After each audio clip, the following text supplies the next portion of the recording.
আচ্ছা, তোমরা আমাকে ক্লিয়ারলি শুনতে এবং দেখতে পাচ্ছ কিনা একটু জানাও। সম্ভবত সাউন্ডের সমস্যা হচ্ছিল। এখন আশা করি তোমাদের সাউন্ডে আর সমস্যা নেই। ইয়াস, তোমাদেরকে ইকোনমিক্স ক্লাসে স্বাগতম। আমাদের জয়েন করতে মোস্ট প্রবলি 3 মিনিটস একটু দেরি হয়েছে, কিছু টেকনিক্যাল জটিলতা হচ্ছিল, সেই জন্য আমি সরি। তোমাদেরকে একটু অপেক্ষা করতে হলো। আশা করছি তোমরা ভালো আছো। কমেন্ট আমাকে জানাও যে এখন সব ঠিক আছে কিনা। সাউন্ড এখন ঠিক থাকার কথা। সাউন্ড এখন ঠিক আছে কিনা আমাকে একটু কমেন্টে তোমরা জানাও। আচ্ছা, ইয়েস, ওই যে আল মাসুম বিল্লাহ জানিয়েছে এখন সব ঠিক আছে। ওকে, ভেরি গুড, ভেরি গুড। আমাকে দেখতেও কোনো অসুবিধা হচ্ছে না আশা করছি। তো তোমরা কেমন আছো, তোমাদের পড়াশোনা কেমন চলছে আমাকে একটু কমেন্ট সেকশনে জানাও। আর আমাদের তো অলরেডি জানো যে HSC 27 মানে তোমাদের জন্য আমাদের একটা হচ্ছে অনলাইন ব্যাচ ছিল, সেটা প্রায় শেষের দিকে, আর 10-15 দিনের মধ্যে শেষ হয়ে যাবে। সো তোমার ইয়েস, জুনের 1 তারিখ থেকে, জুন না চলে জুলাই, সম্ভবত জুলাইয়ের 1 তারিখ থেকে আমাদের একটা কমপ্লিটলি নতুন ব্যাচ শুরু হচ্ছে, যেখানে আমরা একদম ডিটেইল প্রথম পত্রের 10 চ্যাপ্টার এবং দ্বিতীয় পত্রের 10 চ্যাপ্টার একদম খুব ইন ডিটেইল ধরে ধরে প্রত্যেকটা চ্যাপ্টার শেষ করব। তো আচ্ছা, আমি একটু দেখতে চাচ্ছি যে আমাদের আমাদের এই ফ্রি ডেমো ক্লাসগুলোতে অনেক সময় আমাদের পেইড ব্যাচের স্টুডেন্টরাও আসে ক্লাস করতে, যারা বেশ আগ্রহী। এর বাইরে তোমরা আজকে অনেকেই নিশ্চয়ই নতুন আছো, তো পেইড ব্যাচের স্টুডেন্টদের বাইরে কারা কারা আছো আমাকে একটু কমেন্টে জানাও। মানে আমাদের 1.0 এর যে পেইড ব্যাচ আছে HSC 27 এর, তো পেইড ব্যাচ HSC 27 ইকোনমিক্স এর পেইড ব্যাচের স্টুডেন্ট ছাড়া কারা আসো আমাকে একটু কমেন্টে জানাও তো। অনেকে আমাদের সাথে জয়েন করেছে। আচ্ছা, এই যে আয়েশা সিদ্দিকা অ্যানি, ও কিন্তু আমাদের বেশ নিয়মিত স্টুডেন্ট এবং 1.0 তে প্রত্যেকটা ক্লাস করেছে। আমি যদি মিস করে না থাকি, প্রায় সময় ওকে আমি দেখেছি। নিঝুম আক্তার জয়েন করেছে, তানভীর জয়েন করেছে, MH মিল্লাত আমাদের সাথে জয়েন করেছে ক্লাসে। ওরা জানিয়েছে ওরা বেশ ভালো আছে। আচ্ছা, ওকে, ফারদিন আমাদের নতুন স্টুডেন্ট। ইয়েস,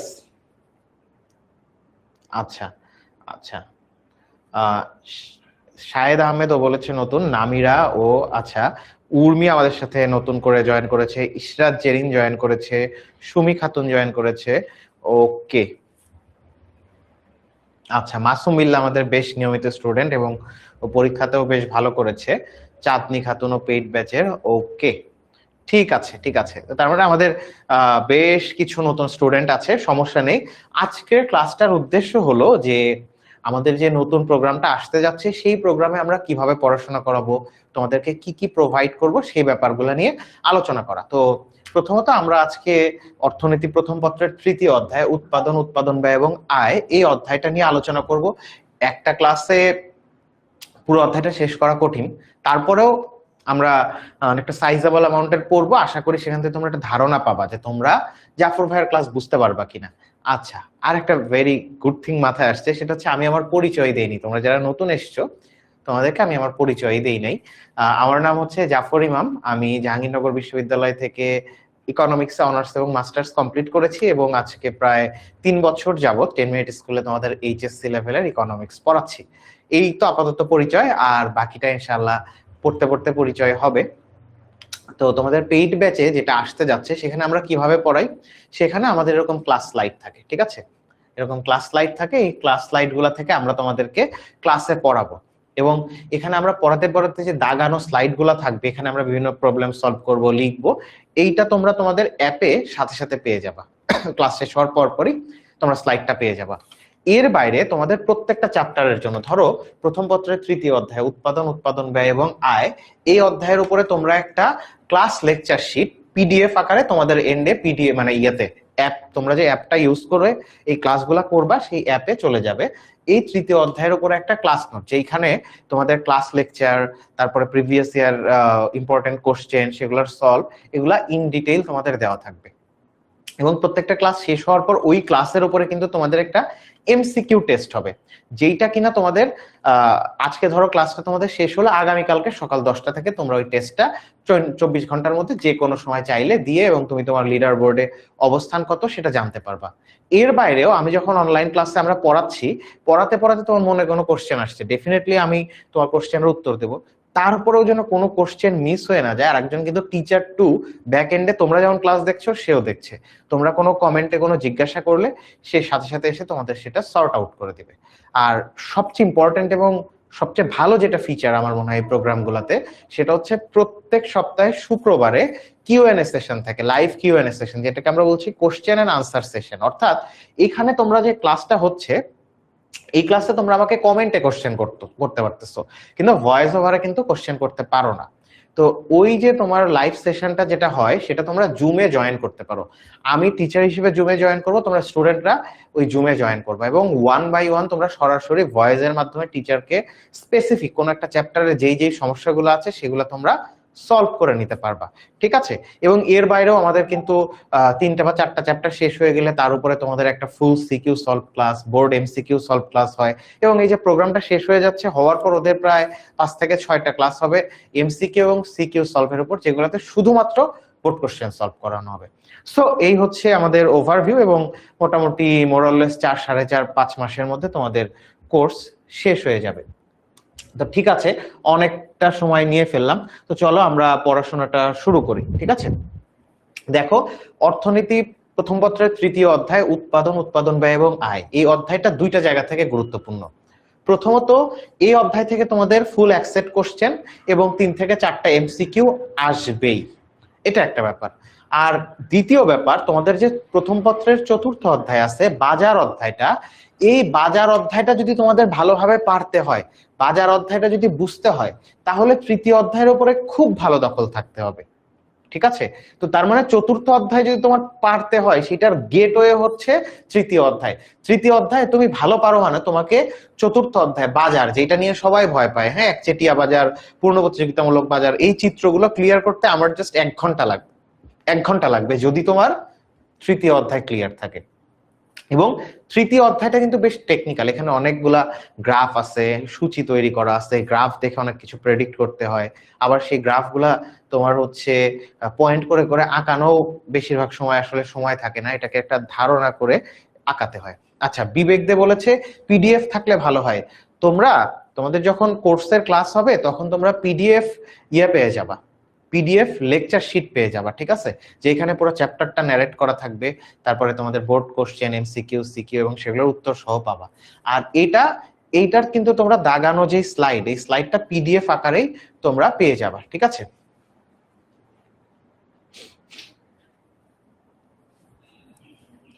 সো চলো পড়াশোনাটা তাহলে শুরু করি।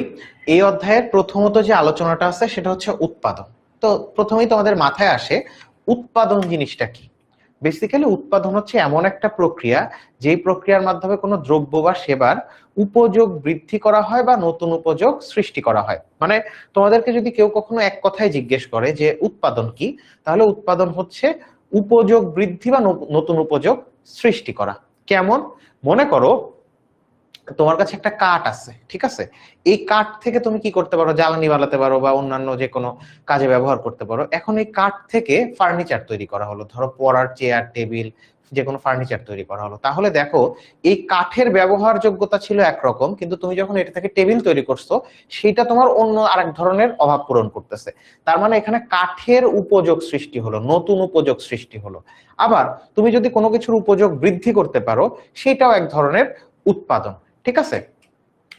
মনে করো তোমার তুমি কাঠ থেকে ফার্নিচার তৈরি করতেছো, এইটা এক ধরনের উপযোগ। আবার পানি তোমার তৃষ্ণা মেটায়, ঠিক আছে? এখন এই পানি তুমি কি করলা, ওই যে মাম, তারপরে হচ্ছে তোমার অ্যাকোয়াফিনা, প্রাণের বিভিন্ন পানির বোতলে পানি বিক্রি করে না, কি করে ওরা? জাস্ট পানিটাকে একটু পিউরিফাই করে বোতলে ভরে দিচ্ছে। তার মানে কি, পানির উপযোগ বৃদ্ধি করে দিল না? তুমি রাস্তাঘাটে চলাফেরায় পানি কোন সোর্স আছে, কোথায় টিউবওয়েল আছে, ডিপ টিউবওয়েল আছে, এটা খোঁজা তোমার জন্য কষ্ট। সে তোমাকে জাস্ট ওই পানিটাই বোতলে ভরে তোমার কাছে পৌঁছায় দিচ্ছে, টাকা দিলে তুমি পাচ্ছ। তার মানে কি? তার মানে এটা হলো পানির যে উপযোগ ছিল সেই উপযোগটা জাস্ট বৃদ্ধি করছে, তোমার জন্য একটু সহজ করে দিছে।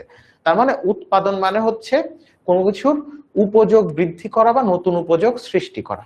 অনেকেই প্রশ্ন করতে পারো, ভাইয়া উপযোগ কি? এটাই তো বুঝি না। কোন দ্রব্য বা সেবার অভাব পূরণ করার যে ক্ষমতা, সেটা হলো উপযোগ। তো অনেকে আবার উপযোগ না বুঝতে পারো, উপযোগটা বলে দেই।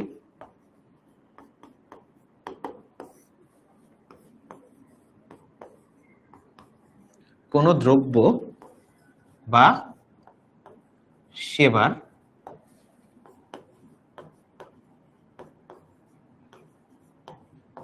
অভাব পূরণের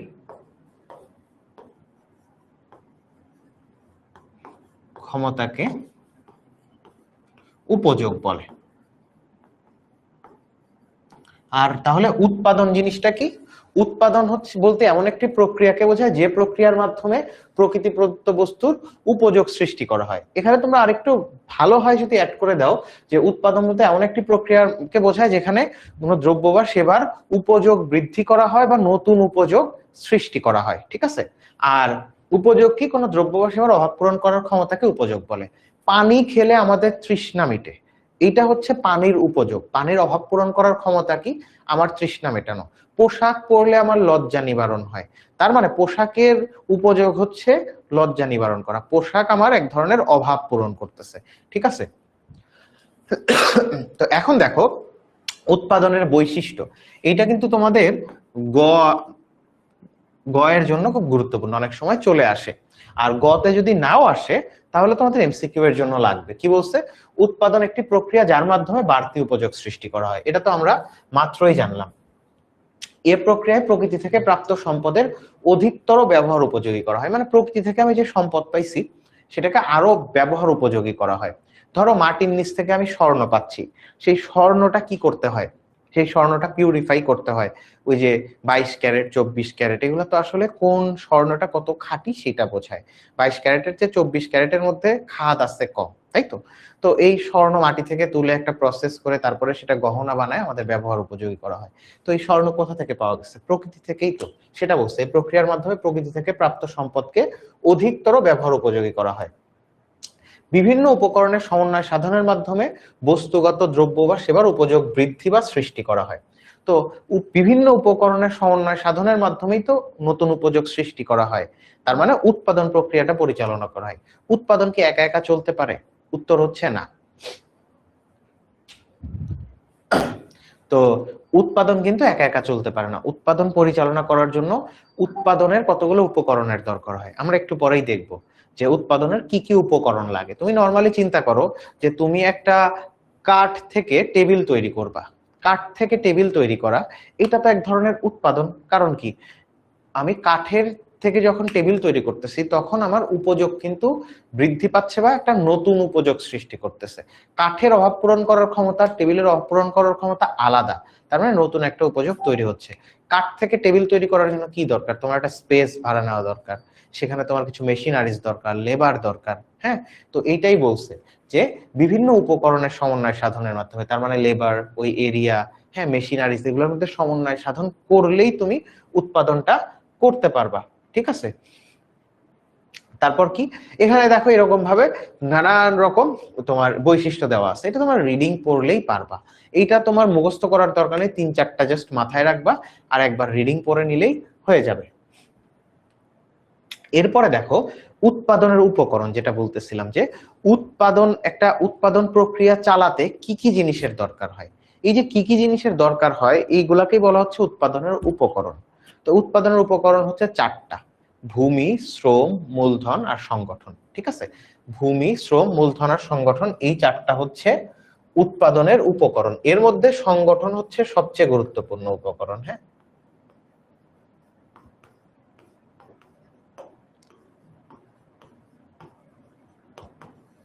সবচেয়ে গুরুত্বপূর্ণ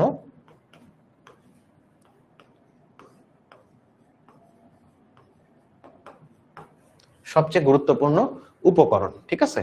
তো এখন আসো যে আমরা এখানে ভূমি, শ্রম, মূলধন, সংগঠন প্রত্যেকটাকে আলাদা আলাদা ভাবে আর বিস্তারিত পড়বো না, এগুলোর বৈশিষ্ট্য পড়বো না। এগুলা তোমরা নিজেরা পড়লেই বুঝে নিতে পারবা। জাস্ট ভূমি নিয়ে আমাদের একটা মিসকনসেপশন আছে, এই জন্য আমরা এটা একটু পড়ি। ভূমি মানে আমরা কি চিন্তা করি? ভূমি মানে আমরা চিন্তা করি শুধুমাত্র জমি বা সারফেস বা ল্যান্ডকে চিন্তা করি। কিন্তু ইকোনমিক্সে উৎপাদনের উপকরণ যে ভূমিটার কথা আমরা বলতেছি, এই ভূমি মানে কেবল জমি বা ল্যান্ড বা সারফেস না, প্রকৃতি প্রদত্ত যে কোনো বস্তু যেটা আমাদের উৎপাদন কার্যে সহায়তা করে সেটাই হচ্ছে ভূমি। তার মানে প্রকৃতি প্রদত্ত যেসব বস্তু মানুষের নিয়ন্ত্রণাধীন থেকে অথবা মালিকানায় থেকে বাড়তি আয়ে সহায়তা করে বা বাড়তি আয় করতে সাহায্য করে, সেগুলাই হচ্ছে ভূমি। তার মানে সোজা কথা, প্রকৃতি প্রদত্ত যে সকল দ্রব্য আমরা উৎপাদন কাজে ব্যবহার করি সবকিছুই ভূমি। যেমন গাছ, ঠিক আছে, গাছ থেকে আমরা কাঠ পাই, সেই কাঠ থেকে ফার্নিচার তৈরি করি। তার মানে এই উৎপাদন প্রক্রিয়ায় ভূমি হচ্ছে, এই যে টেবিল তৈরি করতেছি, এই টেবিল তৈরির উৎপাদন প্রক্রিয়ায় ভূমি হচ্ছে গাছ। ঠিক আছে, আমি কি করতেছি, নদীর পানি বিশুদ্ধ করে টেবিল মানে তোমার হচ্ছে বোতলে ভরতেছি, ভরে ভরে মাম পানি হিসেবে বিক্রি করতেছি। তার মানে এই উৎপাদন প্রক্রিয়ায় ভূমি হচ্ছে নদীর পানি। ঠিক আছে, তো তার মানে ভূমি মানে শুধু ল্যান্ড বা সারফেস না, প্রকৃতি প্রদত্ত যেসব বস্তু আমার উৎপাদন প্রক্রিয়া আমি ব্যবহার করি সবকিছুই ভূমির অন্তর্ভুক্ত। ঠিক আছে, এই যে এখানে বলছে অর্থনীতিতে ভূমি বলতে মাটি, পানি, আলো, বাতাস, উর্বর শক্তি, হ্যান ত্যান, এই সেই, এগুলো সব প্রাকৃতিক সম্পদকে বোঝানো হয়। মানে যেসব প্রাকৃতিক সম্পদ উৎপাদন প্রক্রিয়ায় আমাকে সাহায্য করে বা ব্যবহার করা হয়, এই সবকিছুই ভূমির অন্তর্ভুক্ত। ঠিক আছে,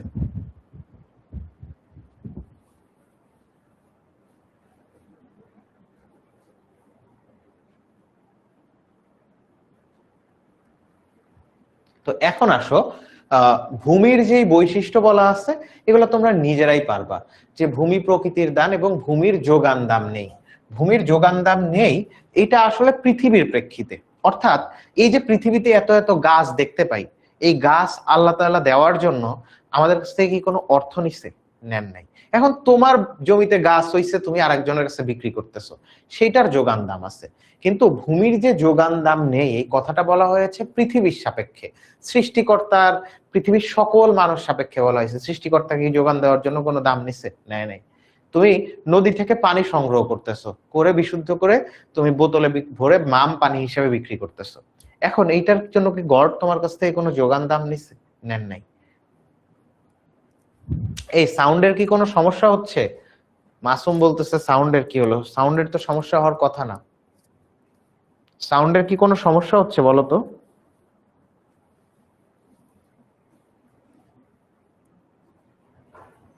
আর তোমরা মানে আমি কমেন্টে তোমাদের সাথে কথা বলবো, তোমরা বুঝছো কিনা একটা টপিক, এরকম নানান বিষয়ে কথা হবে।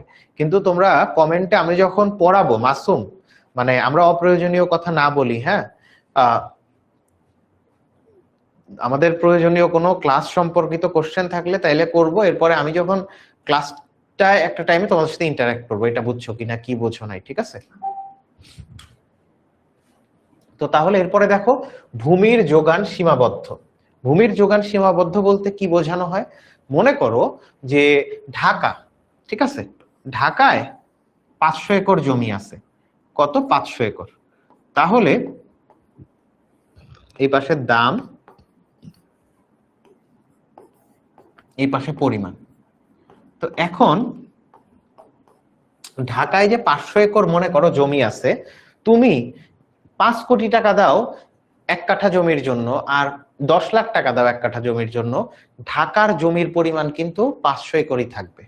তার মানে এইখানে এই যে প্রাকৃতিক সম্পদ বা জমি যেটাই বলো না কেন, এইটা কিনা কিন্তু তোমার এটার যোগানের পরিমাণ দামের সাথে সম্পর্কিত না। তুমি দাম অনেক বেশি দিলেও এটা বেশি পরিমাণে বাজারে আনা সম্ভব না, আবার দাম কম দিলেও ওইটা আসলে তোমার প্রকৃতিতে বা বাজারে ওই পরিমাণই থাকবে। কেমন ব্যাপারটা? মনে করো এইটা হচ্ছে তোমার ভূমির যোগান রেখা, কি ঢাকা শহরের। ঢাকা শহরে জমির পরিমাণ কত? 500 একর। এখন এই ঢাকা শহরে তুমি প্রত্যেক কাঠা জমির দাম 2 লক্ষ টাকা দাও, তাহলেও এই যোগানের পরিমাণ 500 একর। তুমি যদি 1 কোটি টাকাও দাও প্রতি কাঠা জমির দাম, তাহলেও কিন্তু এইখানে যোগানের পরিমাণ ওই 500 একরই হবে। অর্থাৎ তুমি 1 কোটি টাকার জায়গায় 5 কোটি টাকা দিলেও ঢাকার জমির পরিমাণ বাড়ানো সম্ভব না। এটা জমি দিয়ে বললাম, যে কোনো প্রাকৃতিক সম্পদের ক্ষেত্রে এটা প্রযোজ্য, কারণ প্রাকৃতিক সম্পদ একটা নির্দিষ্ট পরিমাণে প্রকৃতিতে থাকে। আমরা হয়তো সেই পরিমাণটা এক্স্যাক্টলি কত জানি না, কিন্তু সেটা একটা নির্দিষ্ট পরিমাণেই আছে। ঠিক আছে, এরপরে আরো বেশ কিছু কথাবার্তা আছে, এগুলা তোমরা রিডিং করলেই বুঝবা। এরপরে আসে শ্রম। ঠিক আছে, শ্রম কি বলছে? দ্রব্য সেবা উৎপাদনে নিয়োজিত মানুষের শারীরিক ও মানসিক কর্ম প্রচেষ্টাকে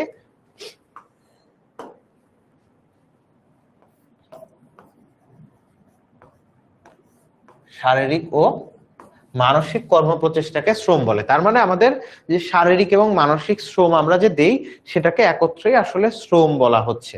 ঠিক আছে, তো শ্রমের আবার কিছু বৈশিষ্ট্য বলা আছে।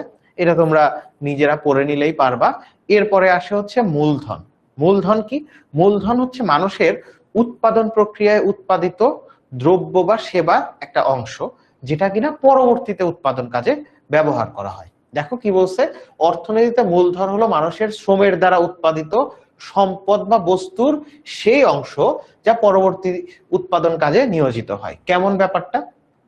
মনে করো একটা ফ্যাক্টরি, ঠিক আছে, সেই ফ্যাক্টরিতে মেশিন তৈরি করা হয়। কি মেশিন? ব্রেড তৈরি করার মেশিন তৈরি হয়, ঠিক আছে। একটা ফ্যাক্টরি, সেইখানে বেকারিতে যে মেশিনগুলো ব্যবহার করে সেরকম একটা মেশিন তৈরি করা হলো, ঠিক আছে। এই যে মেশিনগুলো তৈরি করা হচ্ছে, সেইটা নিয়ে গিয়ে আবার কি বেকারিতে বিস্কিট পাউরুটি তৈরিতে ব্যবহার করা হবে না? তো তার মানে এই যে বিস্কিট বা পাউরুটি তৈরি করার যে মেশিন, এই মেশিনটা তো একটা উৎপাদন প্রক্রিয়ার মধ্য দিয়ে উৎপাদিত হয়ে আসছে, এবং সে আবার নতুন দ্রব্য উৎপাদনে ব্যবহৃত হচ্ছে। তো উৎপাদন ব্যাপারটা আসলে সেটাই বলতেছে যে অর্থনীতিতে মূলধন হলো মানুষের শ্রমের দ্বারা উৎপাদিত সম্পদ বা বস্তুর সেই অংশ, ওই যে মেশিনারিজটা যে উৎপাদন প্রক্রিয়া উৎপাদিত হচ্ছে, হ্যাঁ, যা পরবর্তীতে উৎপাদন কাজে নিয়োজিত করা হয়। এরপরে মূলধনের এখানে কিছু বৈশিষ্ট্য দেওয়া আছে, এটা তোমরা রিডিং পড়বা। এগুলা কিন্তু মূলধনের বৈশিষ্ট্য লিখো, শ্রমের বৈশিষ্ট্য লিখো, এগুলা কিন্তু পরীক্ষাতে আসে না। এইখানে যেগুলো আসে এই বৈশিষ্ট্য থেকে কিছু এমসিকিউ আসে, তোমরা দেখো এগুলা পড়লেই পারবা যে মূলধন উৎপাদন কাজে নিয়োজিত বলে তা উৎপাদনশীল, মানে মূলধন কি করতেছে? উৎপাদন প্রক্রিয়ায় নিয়োজিত হয়ে কিছু না কিছু উৎপাদন করতেছে, এই জন্য এটাকে উৎপাদনশীল বলছে, ঠিক আছে। এরপরে কি? অতীত উৎপাদনের ফসলই হলো বর্তমান মূলধন। বর্তমান মূলধনটা কি? ওই যে বেকারিতে যে মেশিনারিজ ব্যবহার করছি সেইটাকে মূলধন বলতেছে, তাই তো? সেটা কি অতীতে কোনো একটা উৎপাদন প্রক্রিয়ার ফসল না? সেটাই বলছে যে অতীত উৎপাদনের ফসলই হলো বর্তমান মূলধন।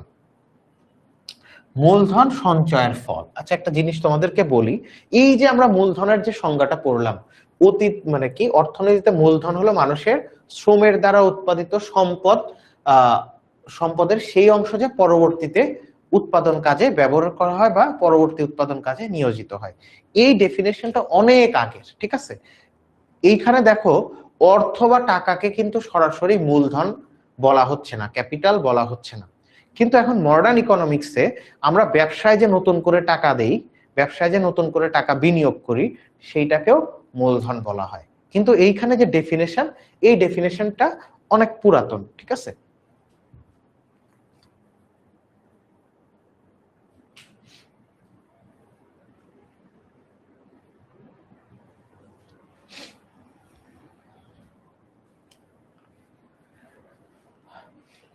এরপরে কি? সংগঠন, ঠিক আছে। সংগঠন বলতে কি বলতেছে? অর্গানাইজেশন। এটার মানে কি? মানে হচ্ছে এই যে ভূমি, শ্রম, মূলধন এদের মধ্যে সমন্বয় সাধন করে যে যে উৎপাদন কার্য পরিচালনা করে, সেটাকেই বলা হচ্ছে সংগঠন। তার মানে তুমি ব্যবসায়ী বলতে পারো, তাকে এন্টারপ্রেনার বলতে পারো, ঠিক আছে। যে যারা উদ্যোক্তা কি করে, তারা ভূমি, শ্রম, মূলধন, সংগঠন অর্থাৎ উৎপাদনের অন্যান্য উপকরণের মধ্যে সমন্বয় সাধন করে সে উৎপাদন কার্যটা পরিচালনা করে। সেটা কি বলছে? যে উৎপাদনের অন্যান্য উপকরণ যেমন ভূমি, শ্রম, মূলধন সংগ্রহ, সমন্বয় সাধন, উৎপাদন কার্য পরিচালনা করার প্রক্রিয়াকে সংগঠন বলে। এই যে তোমার মানে ধরো একটা গার্মেন্টস ফ্যাক্টরি, এখন এই গার্মেন্টস ফ্যাক্টরিতে উৎপাদন কার্য পরিচালনার জন্য কি লাগবে? একটা বিল্ডিং লাগবে, সেখানে মেশিনারিজ লাগবে, বিদ্যুতের কানেকশন লাগবে, সেখানে শ্রমিক ভাড়া করতে হবে, কাঁচামাল দিতে হবে, এইগুলা দিয়ে তারপর উৎপাদন কার্য পরিচালনা করবে। এই যে সকল উৎপাদনের উপকরণের মধ্যে সমন্বয় সাধন করে উৎপাদন করার যে প্রক্রিয়া, সেই প্রক্রিয়াটাকে বলা হচ্ছে সংগঠন, ঠিক আছে। আর এই উৎপাদন কার্য পরিচালনা করে যে ব্যক্তি, যে পার্সন, তাকে বলা হচ্ছে সংগঠক বা উদ্যোক্তা, ঠিক আছে। এই সংগঠনেরও আবার কিছু বৈশিষ্ট্য এখানে দেওয়া আছে। তো আমাকে বলো, এতক্ষণ পর্যন্ত যতটুকু পড়ালাম, যে উৎপাদন কাকে বলে? উৎপাদন মানে হচ্ছে কোনো দ্রব্য বা সেবার উপযোগ বৃদ্ধি বা নতুন উপযোগ সৃষ্টি। আর উৎপাদনের উপকরণ পড়লাম চারটা: ভূমি, শ্রম, মূলধন, সংগঠন। এখানে ভূমিটা তোমাদের জন্য গুরুত্বপূর্ণ এমসিকিউ এর জন্য, আর প্রত্যেকটা যে বৈশিষ্ট্য রিডিং পড়বো ওটা এমসিকিউ এর জন্য গুরুত্বপূর্ণ, সিকিউ এর জন্য লাগবে না ওভাবে। তো এখন আমাকে বলো, যতটুকু পড়াইছি এটা বুঝছো কিনা? এটা বুঝে থাকলে তাহলে আমরা নেক্সটে আগাবো, ঠিক আছে। এই পড়া কি বোঝা গেল?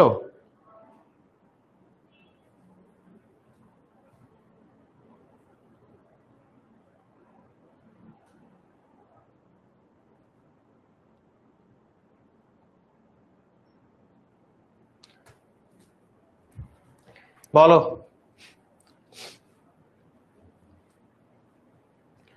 এরপরে আমরা যেটা পড়ব সেটা হচ্ছে উৎপাদন অপেক্ষক।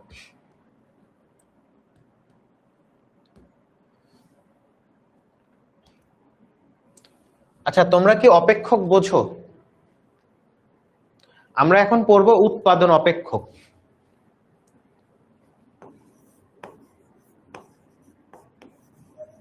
অপেক্ষকের ইংলিশ কি? ফাংশন।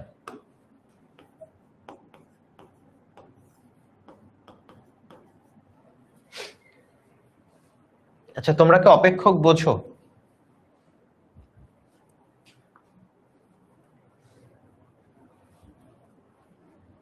আচ্ছা, অলরেডি ওই যে তৃষা বলেছে ক্লিয়ার, তিশা ক্লিয়ার বলেছে, মাইশা বলছে যে না ও বুঝে না, রাইসা বলছে যে জি ভাইয়া রাইসা বুঝে। আচ্ছা, অনেকেই হয়তো নাও বুঝতে পারো। আমরা একটু ফাংশন জিনিসটা কি বলি সেটা হচ্ছে, তোমরা রণজিৎ কুমার নাথের বইয়ে যখন উৎপাদনের উপকরণ নিয়ে আলোচনা করা হয়েছে যে অংশে, সেখানে দেখবে একটা জিনিস লেখা এরকম যে y is equal to f of ভূমি, শ্রম, মূলধন এবং সংগঠন, এরকম একটা আলোচনা করা আছে। তো এই যে এই জিনিসটা আসলে কি, এটা হচ্ছে উৎপাদনের পরিমাণ বা মোট উৎপাদন, উৎপাদনের পরিমাণ, বা এটাকে মোট উৎপাদনও বলা যেতে পারে।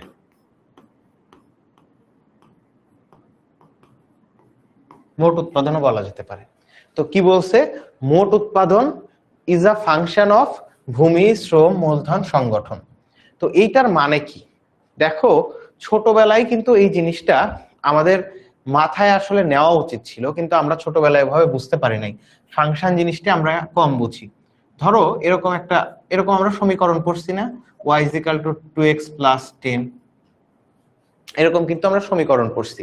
এই সমীকরণটাতে তোমরা কোনটা স্বাধীন চলক আর কোনটা অধীন চলক বলতে পারবা? y is equal to 2x plus 10, এইখানে x টা হচ্ছে স্বাধীন চলক,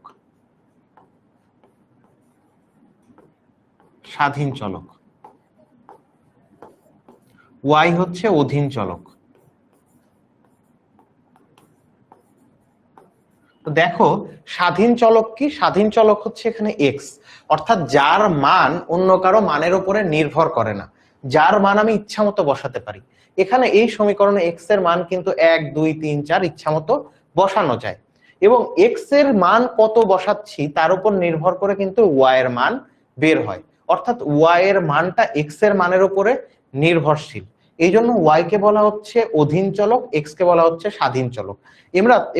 তোমরা যখন ক্লাস 8-9-এ লেখচিত্র তৈরি করছিলা, লেখচিত্র আঁকতা, তখন কিন্তু এরকম একটা সমীকরণ দেওয়া থাকতো। সেটার লেখচিত্রে তুমি কি করতা, x এর মান ইচ্ছা মতো তুমি 1 2 3 এভাবে বসাতা, এবং তার উপরে নির্ভর করে y এর মান পেতে। মনে আছে?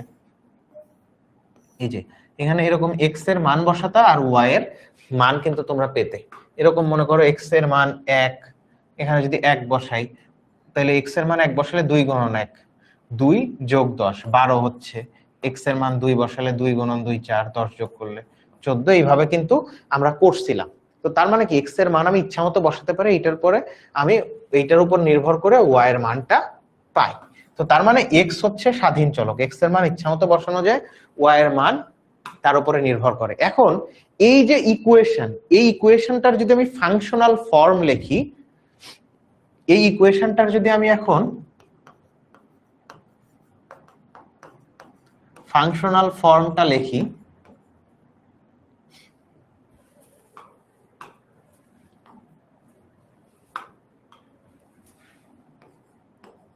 ইকুয়েশনটা ফাংশনাল ফর্ম লিখতে হবে y is function of x।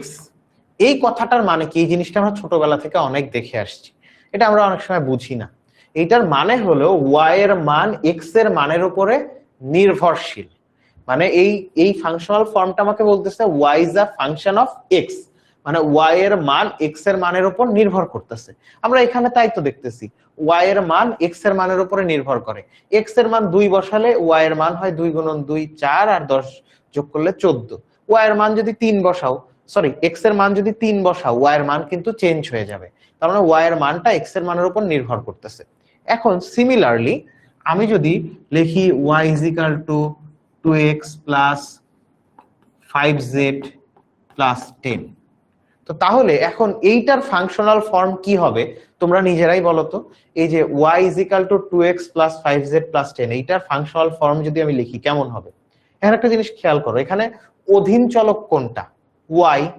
আর স্বাধীন চলক কোনটা? এখানে স্বাধীন চলক x এবং z, মানে x এবং z এর মানের উপরে y এর মান ডিপেন্ড করতেছে। তাহলে এইটার যদি আমি ফাংশনাল ফর্মটা লিখি তাহলে কি হবে? y is a function of x, z। তার মানে y এর মান x এবং z এর মানের উপরে নির্ভরশীল, সেই কথাটাই বলতেছে। ঠিক আছে, এই ফাংশনাল ফর্মটা লেখা বুঝছো? তো তাহলে এইখানে দেখো, ওই যে তোমাদের উৎপাদনের উপকরণের শুরুতেই লেখা আছে y is a function of ভূমি, শ্রম, মূলধন, সংগঠন। এটার মানে কি? y মানে হচ্ছে উৎপাদনের পরিমাণ বা মোট উৎপাদন। এইখানে বলা হচ্ছে যে উৎপাদনের পরিমাণ বা মোট উৎপাদন কার কার উপর নির্ভরশীল? ভূমি, শ্রম, মূলধন, সংগঠন। তাই তো, আমার কোনো একটা গার্মেন্টসে কি পরিমাণ দ্রব্য উৎপাদন হবে বা মোট উৎপাদন হবে, এটা কিসের উপর নির্ভর করে? আমি কি পরিমাণ মূলধন নিয়োগ করতেছি, কি পরিমাণ কাঁচামাল দিচ্ছি তার উপরে না। তার মানে মোট উৎপাদন এখানে একটা অধীন চলক, হ্যাঁ, ডিপেন্ডেন্ট ভেরিয়েবল। এই অধীন চলক মানে এ নিজে নিজে কোনো কিছু ঠিক করতে পারে না। মোট উৎপাদন নির্ভর করে কার উপরে? নির্ভর করে ভূমি, শ্রম, মূলধন, সংগঠনের উপর। এই জন্য বলতেছে y is a function of ভূমি, শ্রম, মূলধন, সংগঠন। এই হচ্ছে তোমার ফাংশনাল ফর্মের কাহিনী। তো এখন তোমাদের পরীক্ষায় তো আসবে এইখানে আমরা এইটা কি আঁকছি, এটা হচ্ছে উৎপাদন অপেক্ষক। এই যে যেটা লিখছি না, এটা কিন্তু উৎপাদন অপেক্ষক বা তোমার প্রোডাকশন ফাংশন। হ্যাঁ, উৎপাদন অপেক্ষকের বাংলা মানে ইংলিশ হচ্ছে উৎপাদন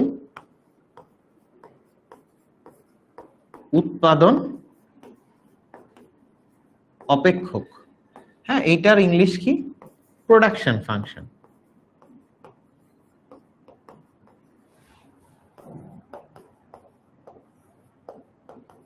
তো উৎপাদন অপেক্ষক কিভাবে লেখে এটা তো তোমরা দেখছো, কিন্তু এটা ডেফিনেশন তোমাদের জানা দরকার। হ্যাঁ, অপেক্ষকের ডেফিনেশনটা আগে আমরা জানি, তারপরে উৎপাদন অপেক্ষকটাও দেখব।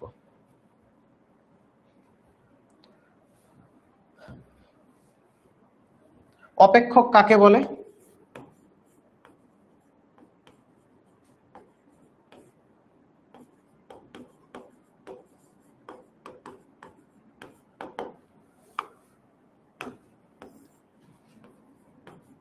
স্বাধীন চলক ও অধীন চলকের মাঝে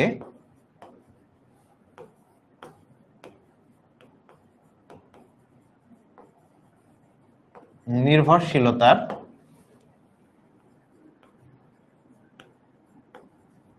সম্পর্ক গাণিতিক উপায়ে প্রকাশ করাকে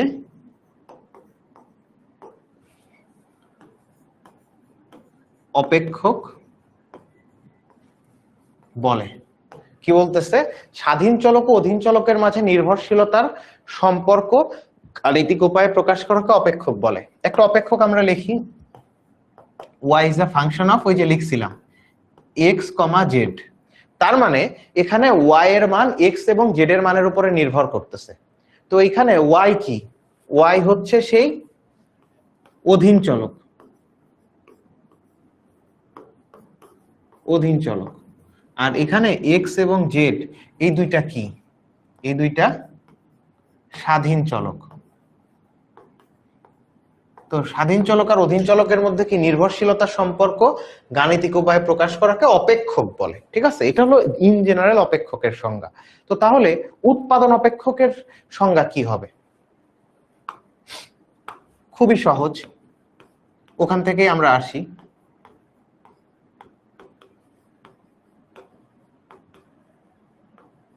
তাহলে ওখানে ছিল স্বাধীন চলক এবং অধীন চলকের মধ্যে নির্ভরশীলতার সম্পর্ক গাণিতিক উপায়ে প্রকাশ করাকে অপেক্ষক বলে। আর এখানে উৎপাদন অপেক্ষক। তাহলে কি এখানে তোমার স্বাধীন চলক কোনটা? ওই যে উৎপাদন অপেক্ষক যে আমরা আঁকছিলাম, এখানে স্বাধীন চলক হচ্ছে ভূমি, শ্রম, মূলধন, সংগঠন, মানে উৎপাদনের উপকরণগুলা স্বাধীন চলক। কেন? এই যে উৎপাদনের উপকরণ ভূমি, শ্রম বা মূলধন আমি কতটুকু ব্যবহার করব, এটা আমার উৎপাদক হিসেবে আমার ইচ্ছার উপরে নির্ভর করতেছে। আর সেইটার উপর নির্ভর করে মোট উৎপাদন কতখানি হবে সেটা ঠিক হচ্ছে। তো তাহলে আমি কি লিখতে পারি? যে মোট উৎপাদন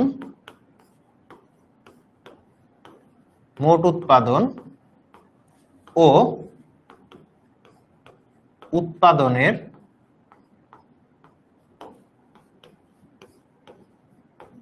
উপকরণ সমূহের মাঝে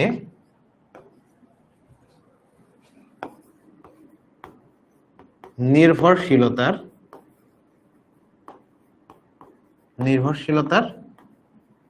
সম্পর্ক গাণিতিক উপায়ে প্রকাশ করাকে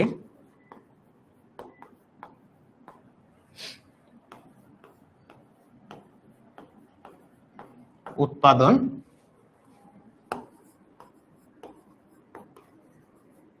অপেক্ষক বলে। তার মানে দেখো এখানে অধীন চলক কোনটা? মোট উৎপাদন, যে নির্ভর করতেছে কার উপর? উৎপাদনের উপকরণ সময়ের উপর। তো আগেরটাই লিখছিলাম স্বাধীন চলক ও অধীন চলকের মধ্যে নির্ভরশীলতার সম্পর্ক গাণিতিক উপায়ে প্রকাশ করাকে অপেক্ষক বলে। এটা একটা ইন জেনারেল ধারণা। এখন যদি বলো উৎপাদন অপেক্ষক, তাহলে উৎপাদন প্রক্রিয়ায় কোনটা স্বাধীন চলক আর কোনটা অধীন চলক, বা কোনগুলা স্বাধীন চলক কোনগুলা অধীন চলক, এটা ঠিক করতে হবে। তো আমি ওইটাই ঠিক করছি। মোট উৎপাদন এবং উৎপাদনের উপকরণ সমূহের মাঝে নির্ভরশীলতার সম্পর্ক গাণিতিক উপায়ে প্রকাশ করাকে উৎপাদন অপেক্ষক বলে। একটা উৎপাদন অপেক্ষক আমরা লিখছিলাম, y is equal to f of land, তারপরে তোমার লেবার, ক্যাপিটাল, আর কি অর্গানাইজেশন, এইগুলা। তার মানে এখানে কি বলতেছে? যে মোট উৎপাদন আমার উৎপাদনের উপকরণ সমূহের উপরে নির্ভর করতেছে। মোট উৎপাদনের পরিমাণ কার কার উপর নির্ভর করে? ল্যান্ড, লেবার, ক্যাপিটাল আর অর্গানাইজেশনের উপরে।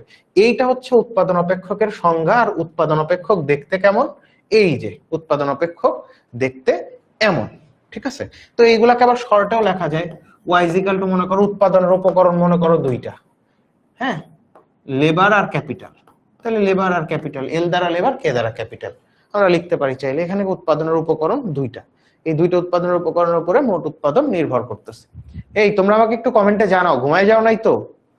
এতক্ষণ পর্যন্ত যতটুকু পড়ানো হয়েছে বুঝছো কিনা, কারো কোনো সমস্যা আছে কিনা? প্লিজ নতুন যারা, কোনো ধরনের কোশ্চেন করতে লজ্জা করবা না, যত সিলি কোশ্চেনই হোক। তুমি জানো না এই জন্য শিখতে আসছো, অন্য বন্ধুরা কি মনে করবে, হায় হায় মান সম্মান চলে যাবে, এইরকম যদি ধারণা তোমাদের মধ্যে থাকে তাহলে কিন্তু শিখতে পারবা না। সো আমাকে কমেন্টে জানাও। এই যে এখন তোমাদের টাইম দিচ্ছি, ঠিক আছে? এখন তোমরা প্রয়োজনীয় যে কথা আছে সেগুলা বলতে পারো। এখন আমি তোমাদের কমেন্ট দেখব। আর যখন পড়াই তখন অপ্রয়োজনীয় কমেন্ট না করাই ভালো। তো বলো তোমরা ক্লিয়ার? এই নতুন যারা স্টুডেন্ট আছো তারা আইডিয়াগুলা ক্লিয়ার হইছো কিনা বলো। এই যে তানভীর বলছে ও ক্লিয়ার, বিবেক দে বলছে বুঝছি, আফরিন বলছে আছি ভাইয়া বুঝেছি। Very good, very good. Samia Sadaf Maisha, জি ভাইয়া। মাইশা রহমান, হ্যাঁ ভাইয়া অল ক্লিয়ার। দেখছো দুইটা মাইশা পাওয়া গেছে, একটা মাইশা রহমান আর একটা সাদিয়া সাদাফ মাইশা। দুজনের স্পেলিং আবার আলাদা, একটা হচ্ছে মাইশা আর একটা MAI মাই SH শাহ, তাই তো? মানে দুইটা শাহ ঠিক আছে কিন্তু মায়ের স্পেলিং আলাদা।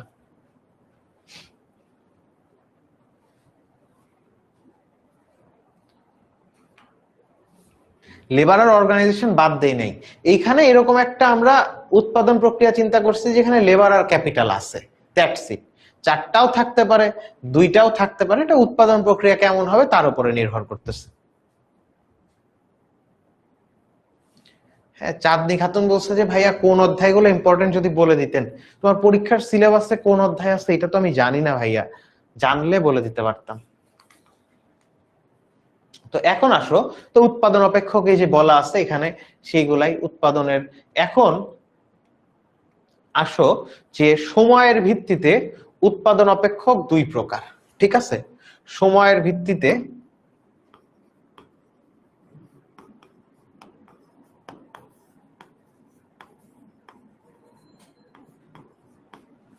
সময়ের ভিত্তিতে উৎপাদন অপেক্ষক দুই প্রকার। উৎপাদন অপেক্ষক দেখতে কেমন জিনিসটা, এই যে আমরা একটু আগেই দেখলাম y = f অফ লেবার আর ক্যাপিটাল, ঠিক আছে? এটা একটা উৎপাদন অপেক্ষক। তো এখন আসো যে সময়ের ভিত্তিতে তো উৎপাদন অপেক্ষক কয় প্রকার? দুই প্রকার। একটা স্বল্পকালীন উৎপাদন অপেক্ষক,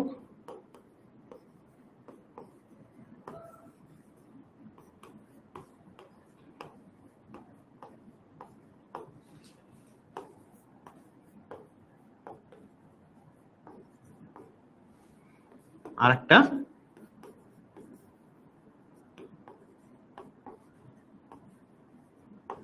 দীর্ঘকালীন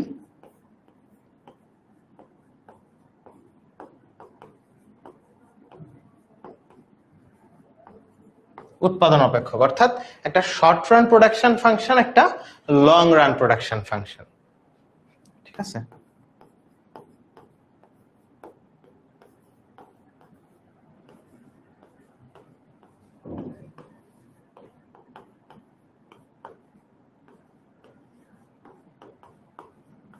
আর একটা লং রান প্রোডাকশন ফাংশন। এখন এগুলোর ডেফিনেশন আমরা দেখব। তো স্বল্পকালীন উৎপাদন অপেক্ষক বা শর্ট রান প্রোডাকশন ফাংশন, এইটার মানে আসলে স্বল্পকাল মানে কিন্তু কোনো সময়কে বোঝায় না। অনেক বইয়ে দেখবে লেখা আছে যে সাধারণত 12 মাসের কম সময়কে শর্ট রান আর 12 মাসের বেশি সময়কে লং রান বলা হয়। কিন্তু এই 12 মাসের কম সময় বা 12 মাসের বেশি সময় এইটাই আসলে ইকোনমিক্সের কিছু যায় আসে না। সো এই জিনিসটা তোমাদের এমসিকিউ এ যদি লাগে কখনো লাগাবো, ইটস এ পোর থিং। ইকোনমিক্সে শর্ট রান লং রানের আইডিয়াটাই বলতেছে স্বল্পকালীন উৎপাদন অপেক্ষক কাকে বলে? যে উৎপাদন প্রক্রিয়ায় উৎপাদনের অন্তত পক্ষে একটা উপকরণ স্থির থাকে তাকে স্বল্পকালীন উৎপাদন অপেক্ষক বলে। আবারও বলি, যে উৎপাদন প্রক্রিয়ায় উৎপাদনের অন্তত পক্ষে একটা উপকরণ স্থির থাকে তাকে স্বল্পকালীন উৎপাদন অপেক্ষক বলে। অন্তত পক্ষে একটা উপকরণের মধ্যে কি হইতে পারে? সেটা ভূমি হতে পারে, মূলধন হতে পারে, হ্যাঁ, শ্রম হতে পারে, যে কোনো একটা উপকরণ স্থির থাকা লাগবে। কেমন? মনে করো মানে তুমি এক খণ্ড জমিতে কৃষি কাজ করতেছো, ঠিক আছে? এখন এই কৃষি জমিতে তুমি আস্তে আস্তে কি করতেছো, শ্রমিক 10 জন ব্যবহার করতে, এরপরে তুমি 15 জন করলা ব্যবহার, এরপরে তুমি বাড়ায় 20 জন করলা। এখন এই যে তুমি এক খণ্ড জমি, এই জমিতে তুমি লেবার বাড়াচ্ছ, এটা একটা স্বল্পকালীন উৎপাদন প্রক্রিয়া হবে। কেন স্বল্পকালীন উৎপাদন প্রক্রিয়া? কারণ এইখানে অন্তত পক্ষে একটা উপকরণ স্থির আছে। কোন উপকরণটা স্থির আছে? জমির পরিমাণ, ঠিক আছে? এই যে ল্যান্ড, এই ল্যান্ডটা তুমি 1 বিঘাই রাখছো, 1 বিঘা জমিতে চাষ করতেছিলে, 1 বিঘাই রাখছো। একবার 5 জন লেবার কাজে লাগাইছো, পরের সিজনে 10 জন লাগাইছো, তারপরের সিজনে 20 জন লাগাইছো। তো তার মানে দেখো এইখানে উৎপাদনের অন্তত পক্ষে একটা উপকরণ স্থির আছে। উৎপাদনের একাধিক উপকরণ স্থির থাকতে পারে, কিন্তু স্বল্পকালীন উৎপাদন অপেক্ষক হতে গেলে তার একটা উপকরণ অ্যাটলিস্ট স্থির থাকাই লাগবে। তাহলে কি বলতেছি? যে যে উৎপাদন প্রক্রিয়ায়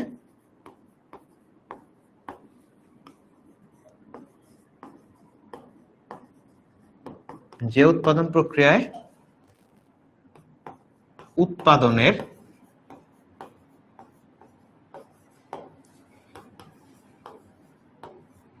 অন্তত পক্ষে একটি উপকরণ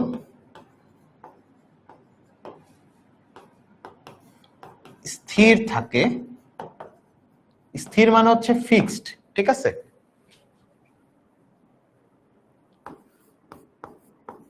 তাকে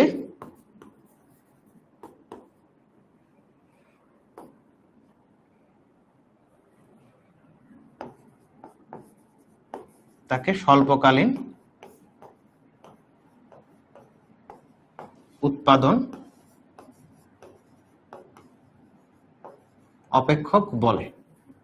তো এখানে দেখো অন্ততপক্ষে একটা উপকরণ স্থির, স্থির মানে ফিক্সড। তো আমরা যদি একটা স্বল্পকালীন উৎপাদন অপেক্ষক এটার ফাংশনাল ফর্ম লিখি তাহলে এভাবে লেখা যেতে পারে y = f of labour capital. মনে করো ক্যাপিটালের উপরে বার দিলাম, এই যে উপরে যে টানটা দিছে এটাকে বলতেছে বার। এইটার মানে এই উৎপাদন প্রক্রিয়াতে ক্যাপিটাল স্থির, লেবার পরিবর্তনশীল। দেখছো y is a function of, ওয়াইটা কি, ওয়াইটা হচ্ছে মোট উৎপাদন, ওয়াইটা হলো এখানে কিন্তু মোট উৎপাদন, ওয়াইটা হচ্ছে মোট উৎপাদন। তাহলে মোট উৎপাদনের পরিমাণ কার কার উপর নির্ভরশীল, লেবার আর ক্যাপিটালের উপরে। কিন্তু এখানে ক্যাপিটালের উপরে বার দেওয়া, টান দেওয়া মানে এটাকে বলতেছি বার, তার মানে ক্যাপিটাল স্থির। তো আমি কি বলছি, যে উৎপাদন প্রক্রিয়ায় উৎপাদনের অন্তত পক্ষে একটি উপকরণ স্থির থাকে তাকে স্বল্পকালীন উৎপাদন অপেক্ষক বলে। তার মানে এটা হলো স্থির উপকরণ এটা, আর লেবারটা পরিবর্তনশীল উপকরণ। তার মানে স্বল্পকালীন উৎপাদন প্রক্রিয়ায় আমার কিন্তু স্থির উপকরণও থাকে, স্থির উপকরণও থাকবে, আবার সাথে প্লাস পরিবর্তনশীল উপকরণও কিন্তু থাকে।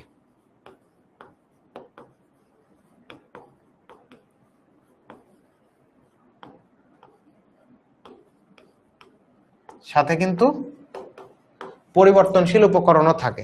এই যে এটা স্থির উপকরণ, এটা পরিবর্তনশীল উপকরণ।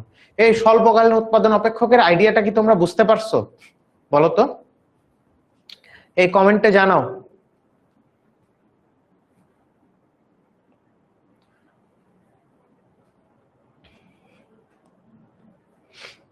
স্বল্পকালীন উৎপাদন অপেক্ষকের যে ডেফিনেশনটা তোমাদেরকে দিলাম এটা কি তোমরা বুঝতে পারছো?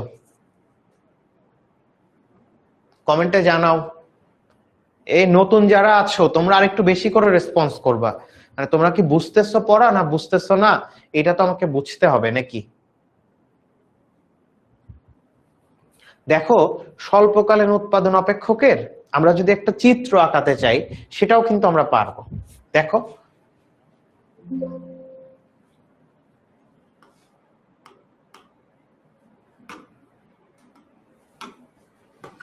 ধরো তোমাকে বললো স্বল্পকালীন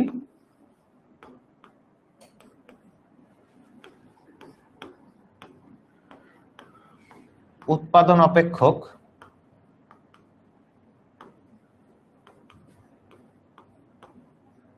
চিত্রের মাধ্যমে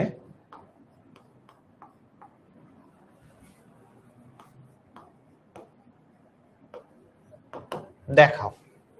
স্বল্পকালীন উৎপাদন অপেক্ষক যদি চিত্রের মাধ্যমে দেখাতে হয়, স্বল্পকালীন উৎপাদন অপেক্ষক চিন্তা করি y is a function of labour আর ক্যাপিটাল।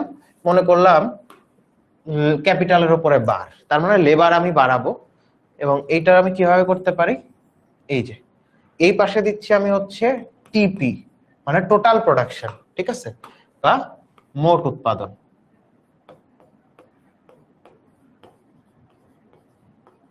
মোট উৎপাদন আর এই পাশে হচ্ছে লেবার আর ক্যাপিটাল, তার মধ্যে আবার কি ক্যাপিটাল স্থির, তার মানে শুধু লেবার বাড়াচ্ছি, ঠিক আছে। এইখানে লেবার বাড়াচ্ছি আমি, এখানে কি দেখতেছি ওয়াই অক্ষে দিচ্ছি মোট উৎপাদন বা টোটাল প্রোডাকশন, আর এক্স অক্ষে কি দিচ্ছি লেবারের পরিমাণ, আর ক্যাপিটালের পরিমাণ তো স্থির। তাহলে লেবারের পরিমাণ দিচ্ছি, দেওয়ার পরে দেখো এই মনে করো এইটা কি, এটা মোট উৎপাদন রেখা বা টোটাল প্রোডাকশন কার্ভ। চিত্র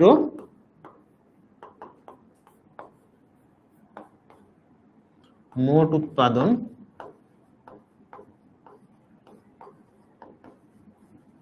রেখা, ঠিক আছে। তো তাহলে এইটা একটা স্বল্পকালীন উৎপাদন অপেক্ষকের চিত্র। এটা কি, এটা একটা স্বল্পকালীন উৎপাদন অপেক্ষকের চিত্র। কিভাবে বুঝলাম, এই যে এখানে উৎপাদনের উপকরণ ক্যাপিটাল স্থির, তাহলে অন্ততপক্ষে একটা স্থির উপকরণ আছে, সো এটা স্বল্পকালীন উৎপাদন প্রক্রিয়া, ঠিক আছে। তো এখন আমরা যদি দীর্ঘকালীন উৎপাদন অপেক্ষক চিন্তা করি তাহলে কি দীর্ঘ আচ্ছা ইশরাত জেরিন বলছো যে ভাইয়া আবার একটু বুঝান, কোন জায়গাটা বুঝো নাই বলো তো ইশরাত, কোন জায়গাটা বুঝো নাই বলো।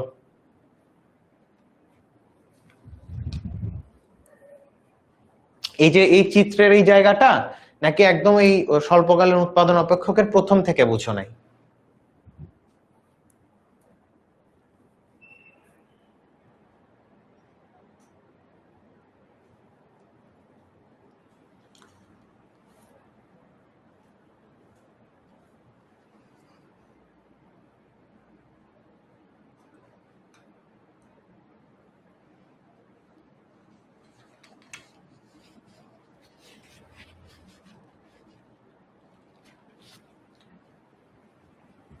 ইশরাত বলো তো কোন জায়গাটা বুঝো নাই? তো তাহলে স্বল্পকালীন উৎপাদন অপেক্ষক আমি কি বলছি, যে উৎপাদন প্রক্রিয়া উৎপাদনের অন্তত পক্ষে একটা উপকরণ স্থির থাকে। হ্যাঁ আচ্ছা, তো এখন চিত্রটার কথা বলছো তাই তো, তাহলে কি বলছি আমরা, বলছি এখানে বলছি যে স্বল্পকালীন উৎপাদন অপেক্ষক চিত্রের মাধ্যমে দেখাও। তো স্বল্পকালীন উৎপাদন অপেক্ষক আমি একটা লিখলাম যেখানে y is a function of labour and capital.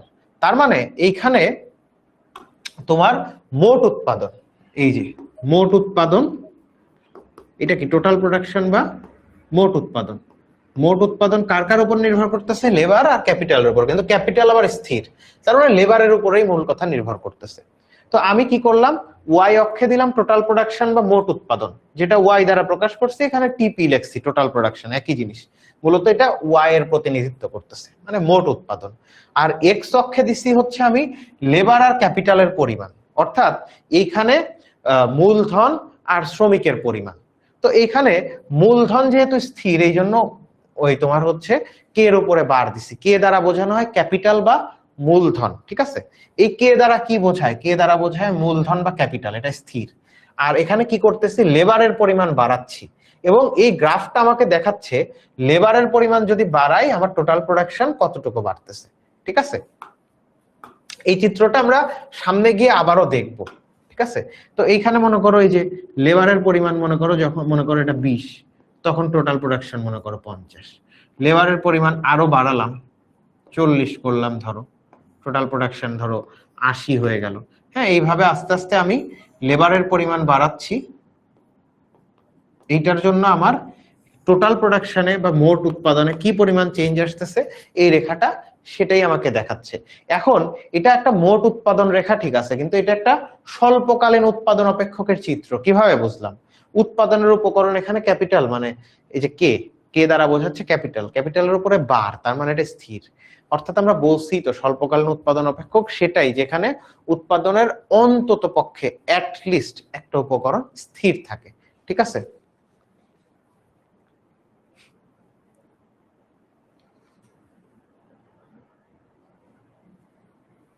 Masum দেখো, তুমি তো আমাদের পুরাতন স্টুডেন্ট, তুমি কিন্তু জানো নর্মসটা, ঠিক আছে, তোমার কাছ থেকে এটা এক্সপেক্টেড না। ক্লাসটা যখন হচ্ছে, আমি যখন পড়াচ্ছি ডিউরিং দ্যাট টাইম, তোমার খুব ইম্পর্টেন্ট কোশ্চেন না থাকলে কোশ্চেন করো না, আমি নর্মালি এটা কিন্তু দেখি না, মানে তোমাদের কমেন্ট। সো আমি যখন জিজ্ঞেস করবো যে পড়া বুঝতে পারছো কিনা, কোথায় বুঝো নাই, একটা সময় গিয়ে গল্পও করব, সেই সময় তুমি রেসপন্স করো, তাই না। আর তুমি হচ্ছে পায়োনিয়র 1.0 পেইড ব্যাচের স্টুডেন্ট, সো তোমাকে দেখে ওরা কিন্তু শিখবে।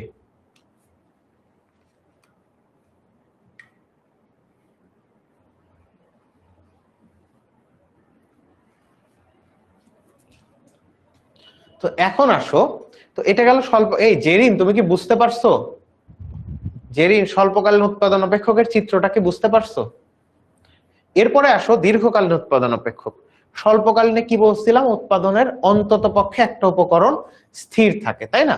আর দীর্ঘকালে কি, দীর্ঘকালে উৎপাদনের সকল উপকরণ পরিবর্তনশীল। হ্যাঁ, দীর্ঘকালে কি হয়, যে উৎপাদন প্রক্রিয়া উৎপাদনের সকল উপকরণ পরিবর্তনশীল তাকে দীর্ঘকালীন উৎপাদন অপেক্ষক বলে। স্বল্পকালে অন্তত একটা স্থির থাকতো, আর দীর্ঘকালে সবগুলা পরিবর্তনশীল হইতে হবে। হ্যাঁ, তাহলে কি বলতেছে, যে উৎপাদন প্রক্রিয়ায়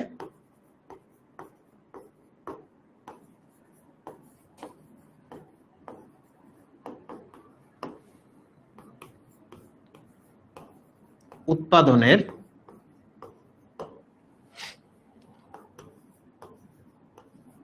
অন্তত পক্ষে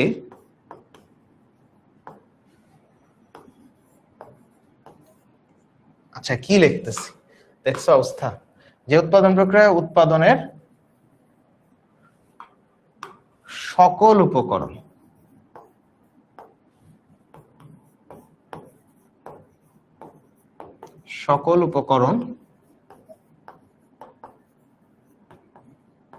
পরিবর্তনশীল,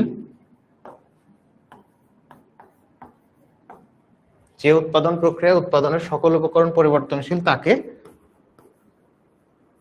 দীর্ঘকালীন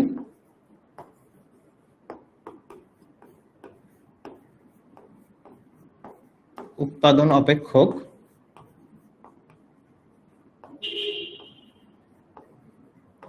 বলে।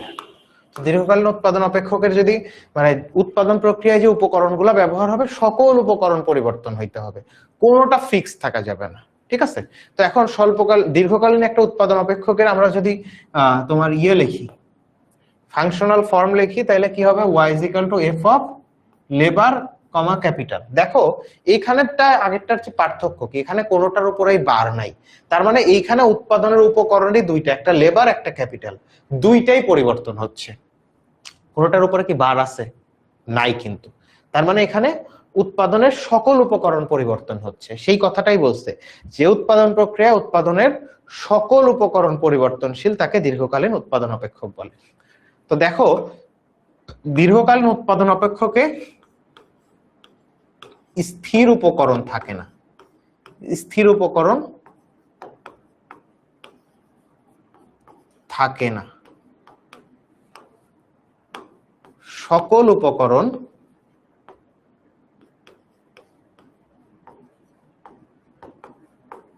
পরিবর্তনশীল।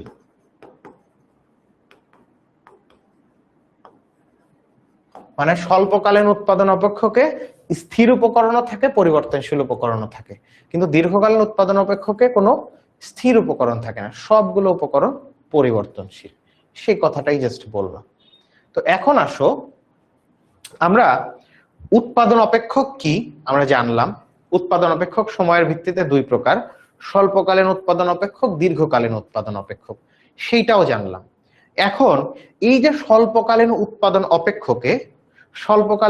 অপেক্ষকে মনে করো y =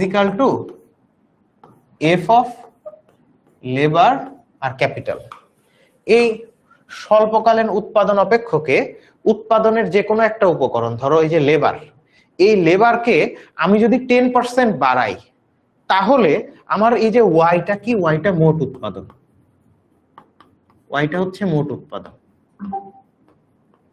এই মোট উৎপাদন আমি যদি লেবারকে 10% হারে বাড়াই, হ্যাঁ লেবারকে একটা নির্দিষ্ট হারে বা নির্দিষ্ট পরিমাণে বাড়াই, তাহলে মোট উৎপাদন কি তার চেয়ে বেশি হারে বাড়বে, সমান নাকি কম হারে বাড়বে?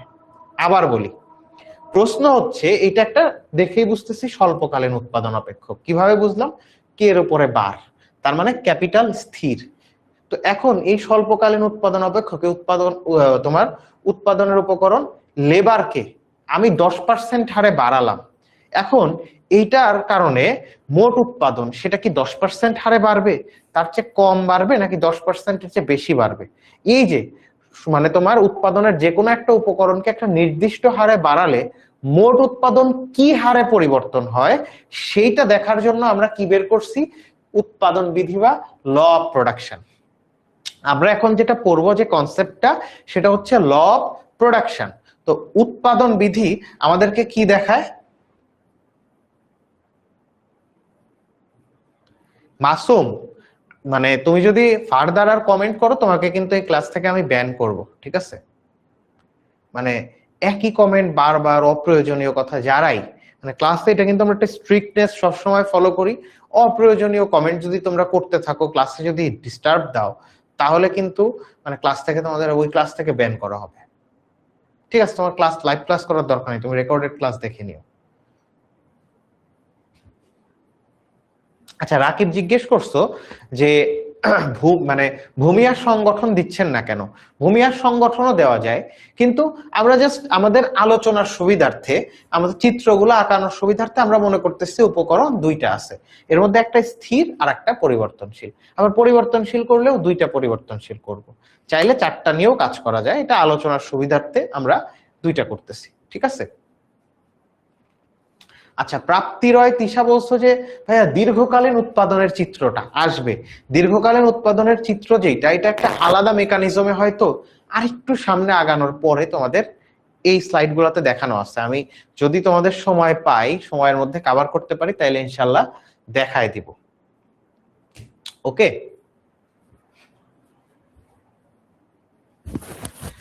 তো এখন দেখো, মানে আমরা পড়বো উৎপাদন বিধি। উৎপাদন বিধি আমাদেরকে কি দেখাবে, যে স্বল্পকালীন একটা উৎপাদন অপেক্ষকে উৎপাদনের যে কোনো একটা উপকরণ, ধরো সেটা হচ্ছে লেবার, এইটাকে যদি আমি 10% হারে বাড়াই, তার কারণে এই লেবার 10% বাড়ানোর কারণে মোট উৎপাদন কি 10% সমান বাড়বে, 10%-এর চেয়ে কম বাড়বে নাকি বেশি বাড়বে, এই জিনিসটাই দেখাবে আমার উৎপাদন বিধি। উৎপাদন বিধির ডেফিনেশনটা কি দিচ্ছে দেখো, অন্যান্য উপকরণ স্থির অবস্থায় একটি উপকরণের পরিবর্তন করলে আচ্ছা এইটা দরকার নাই, আমি লিখে দিচ্ছি, পছন্দ হইল না বইয়ের এই ডেফিনেশন।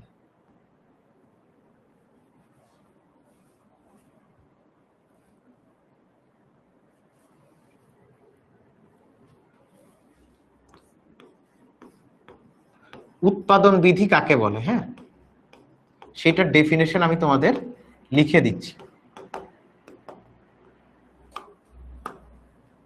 হ্যাঁ, স্বল্পকালীন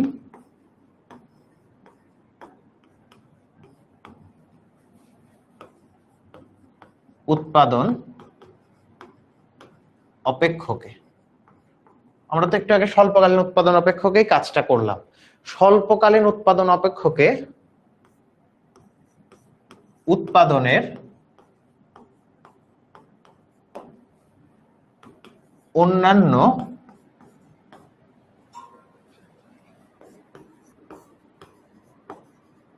উপকরণ স্থির রেখে যে কোনো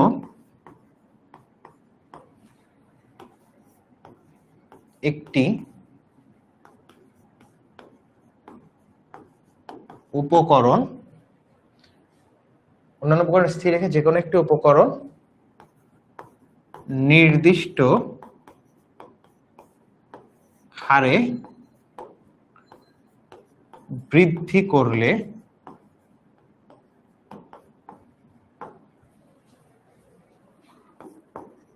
মোট উৎপাদন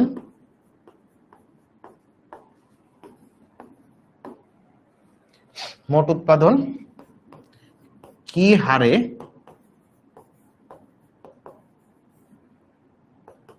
পরিবর্তিত হয় তা দেখায়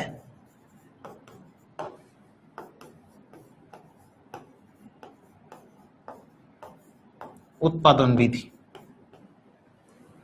তাহলে কি উৎপাদন বিধি কাকে বলে? স্বল্পকালীন উৎপাদন অপেক্ষকে উৎপাদনের অন্যান্য উপকরণ স্থির রেখে যে কোনো একটি উপকরণ নির্দিষ্ট হারে বৃদ্ধি করলে মোট উৎপাদন কি হারে পরিবর্তিত হয় তা দেখায় উৎপাদন বিধি। তো স্বল্পকালীন একটা উৎপাদন অপেক্ষক আঁকি, লেবার এন্ড ক্যাপিটাল। তো অন্যান্য উপকরণ স্থির রাখলাম, মানে ক্যাপিটাল মনে করো স্থির রেখে, লেবার আমি 10% হারে বাড়ালে আমার মোট উৎপাদন ওয়াই কি হারে বাড়বে, 10%-এর সমান, কম নাকি বেশি, সেই জিনিসটা দেখাবে হচ্ছে উৎপাদন বিধি। ঠিক আছে,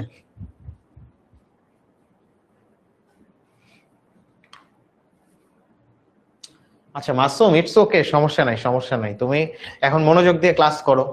ঠিক আছে, তুমি তো আমাদের পুরাতন স্টুডেন্ট, সো তোমাকে দেখেই কিন্তু অন্যান্য যারা আছে তারা শিখবে ক্লাসে কেমন বিহেভ করতে হয়। কারণ তোমরা যদি সবাই ক্লাসের টাইমে গল্প করো তাহলে মুশকিল, যাক সমস্যা নাই। বলো উৎপাদন বিধি কি বুঝছো? এখন এই যে উৎপাদন বিধির কথা বললাম, এই উৎপাদন বিধি 3 প্রকার। কি কি? একটা হচ্ছে ক্রমহ্রাসমান প্রান্তিক উৎপাদন বিধি, একটা ক্রমবর্ধমান উৎপাদন বিধি,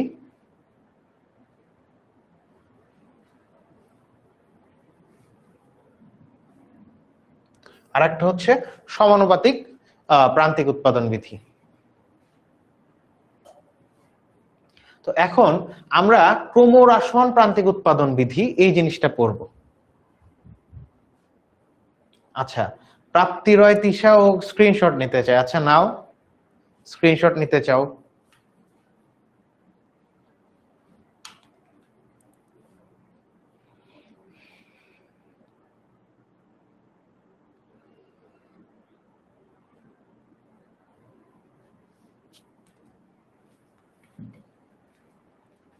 তো দেখো, তাহলে স্বল্পকালীন উৎপাদন বিধিকে 3 ভাগে ভাগ করা হয়েছে। একটা ক্রমহ্রাসমান প্রান্তিক উৎপাদন বিধি, একটা ক্রমবর্ধমান প্রান্তিক উৎপাদন বিধি, একটা সমানুপাতিক প্রান্তিক উৎপাদন বিধি। তো এখন ক্রমহ্রাসমান প্রান্তিক উৎপাদন বিধি জিনিসটা কি? ক্রমহ্রাসমান প্রান্তিক উৎপাদন বিধিতে কি হয় বলতেছে, অন্যান্য অবস্থায় স্থির থেকে একটি উপকরণ নির্দিষ্ট পরিমাণে নিয়োগ করলে একটি নির্দিষ্ট সময়ে মোট যে পরিমাণ দ্রব্য সহ উৎপাদিত হয়, এটা মোট উৎপাদনের সংজ্ঞা দেখাচ্ছে আমরা। আচ্ছা, তোমরা তো এমনিতে মোট উৎপাদন আর প্রান্তিক উৎপাদন এই জিনিসগুলা ক্লিয়ার নাকি? এই জিনিসগুলা তো জানো। মোট উৎপাদন, হ্যাঁ, উৎপাদনের সকল উপকরণ নিয়োগ করলে যতটুকু উৎপাদন হয় সেটা মোট উৎপাদন। প্রান্তিক উৎপাদনটা কি? প্রান্তিক উৎপাদন, ইশরাত জেরিন, আগেরটা কি দিব? আগেরটা থেকে তুমি ছবি তুলতে চাও নাকি আগেরটা বুঝো নাই? মানে ডেফিনেশনটার এটার জেরিন,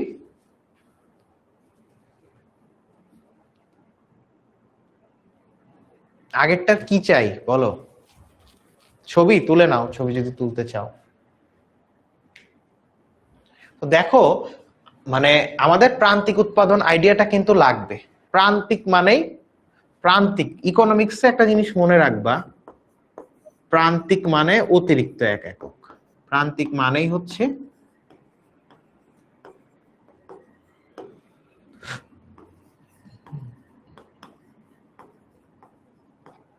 প্রান্তিক মানে অতিরিক্ত এক একক। প্রান্তিক উৎপাদন মানে কি? উৎপাদনের যে কোনো একটা উপকরণ অতিরিক্ত এক একক নিয়োগ করলে মোট উৎপাদন যতটুকু বাড়ে বা মোট উৎপাদন যতটুকু পরিবর্তন হয় সেটাই প্রান্তিক উৎপাদন। প্রান্তিক উৎপাদন কি? মনে করো একটা জমিতে 10 জন লেবার কাজ করতেছিল, এটার ফলে 100 মণ ধান পাওয়া যেত। এখন আরেকজন লেবার নতুন করে যোগ করা হলো অতিরিক্ত, ফলে এখন মোট উৎপাদন 100 মণ থেকে 105 মণ হয়ে গেল। তাহলে ওই লেবারের প্রান্তিক উৎপাদন কত? 5 মণ। কারণ কি? ওই 11 নাম্বার অতিরিক্ত লেবার যোগ করার কারণে, ওই একজন লেবার অতিরিক্ত যোগ করার কারণে আমার মোট উৎপাদন বাড়লো কত মণ? 5 মণ। তার মানে ওই লেবারের প্রান্তিক উৎপাদন 5 মণ ধান। এইটাই বলতেছে যে উৎপাদনের যে কোনো একটা উপকরণ অতিরিক্ত এক একক নিয়োগ করলে মোট উৎপাদনে যে পরিবর্তন হয় তাকে প্রান্তিক উৎপাদন বলে। ঠিক আছে? এই যে এখানে তোমরা যদি দেখো, এখান থেকে কিন্তু প্রান্তিক উৎপাদনের আইডিয়াটা পাওয়া যাবে।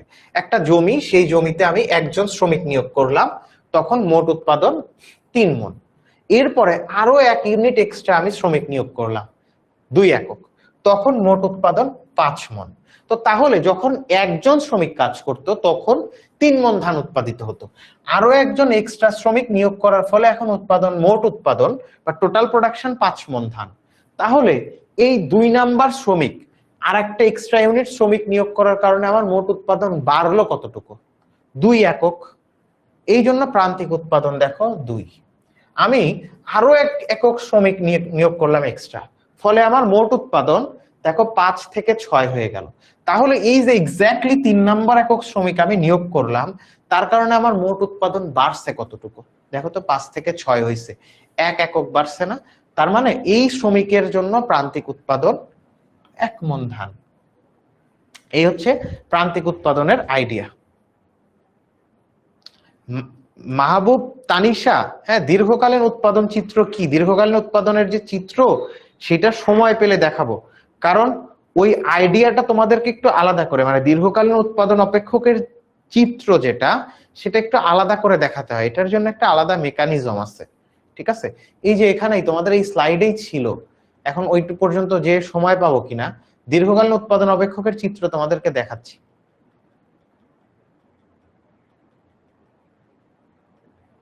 ও এটাই, এটা আবার দেখানো আছে কিনা, যাক দীর্ঘকালীন উৎপাদন অপেক্ষকের চিত্র দেখতেই যে এইরকম, তোমাদের বইয়ে দেখবা আছে, মাত্রাগত উৎপাদনের মধ্যে আলোচনা করা আছে। কোথায়? মাত্রাগত উৎপাদনের যে চিত্র, সেইটাই দীর্ঘকালীন উৎপাদন। এই পাশে মনে করো লেবার দিছো, এই পাশে ক্যাপিটাল দিছো, দিয়ে এই টোটাল প্রোডাকশন সমান মনে করো 100 একক, ঠিক আছে? এইটাই হচ্ছে দীর্ঘকালীন উৎপাদন অপেক্ষকের চিত্র। যাক এইটা আমরা পরে বুঝতে চাই।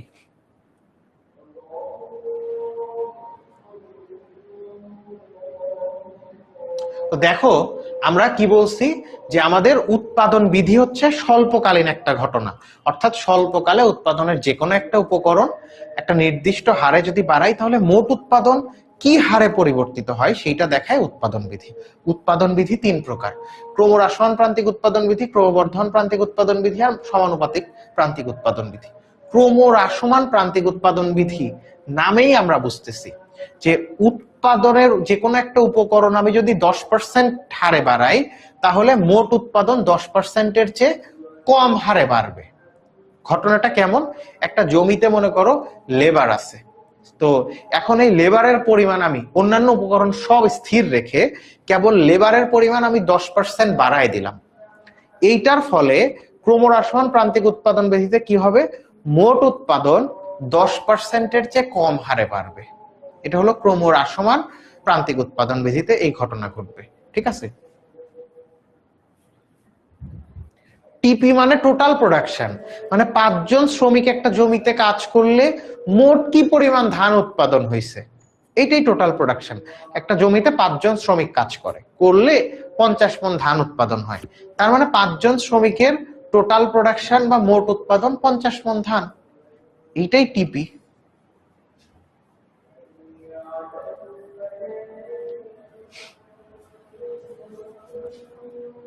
আচ্ছা, টোটাল প্রোডাকশনের যে কাহিনী এগুলো আমরা বুঝবো, ঠিক আছে?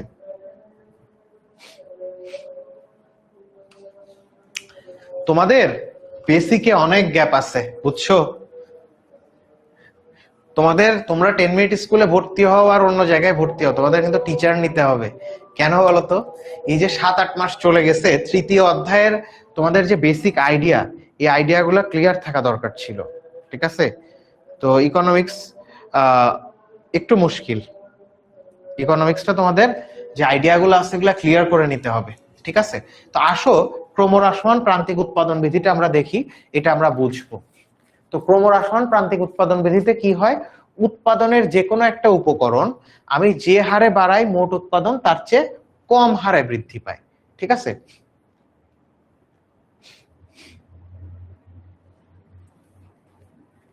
ক্রমহ্রাসমান প্রান্তিক উৎপাদন বিধি তাইলে কি বলতেছে?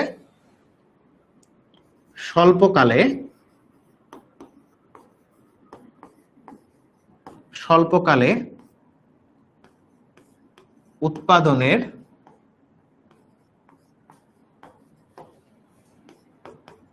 যে কোনো একটি উপকরণ নির্দিষ্ট হারে বাড়ালে মোট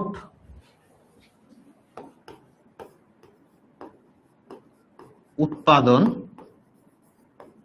যদি তার চেয়ে কম হারে বাড়ে, তবে তাকে ক্রমহ্রাসমান